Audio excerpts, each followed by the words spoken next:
Hello' গাইছ, আপোনালোকে চাই আছে যিহেতু ফাংগাছ লাগি আছে জলকীয়া গছত আৰু মই দি আছোঁ জলকীয়া গছত দৰৱ।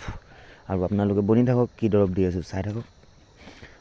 কিবা এটা এনেকুৱা হ'লে হালধি লৈ ল'ব। হালধি দিয়াৰ পিছত আপুনি অলপ যেতিয়া স্প্ৰেটো মাৰিব, হালধি আপুনি মিক্স কৰি মাৰক। যিহেতু আমাৰ ফাংগাছটো লাগি থাকে জলকীয়া গছত, সেই জলকীয়া গছটো ফাংগাছটো ভাল হয়। আৰু আপোনালোকে চাই থাকক মোৰ ভিডিঅ'ত মই যেনেকৈ মিলাই পিনে মাৰিছোঁ। আৰু স্প্ৰেটো মাৰোঁতে ভালকৈ পাতকেইটাত মাৰিব আৰু আশা কৰিছোঁ আপোনালোকে এনেকুৱা কৰিব আৰু জলকীয়া গছটো বহুত ধুনীয়া হ'ব আৰু বহুত লাগিব। যিহেতু মই দৰৱ মাৰি আছোঁ আপোনালোকে চাব পাইছে। আৰু যদি আপোনালোকৰো দৰৱ মাৰিব হয় কম দামত, হালধিটো থাকেই মানুহৰ ঘৰত, তো হালধি মাৰিব পাৰে আপোনালোকে। জলকীয়া গছটো খুব ধুনীয়া হয় আৰু দেখিছে আপোনালোকে মই মাৰি আছোঁ।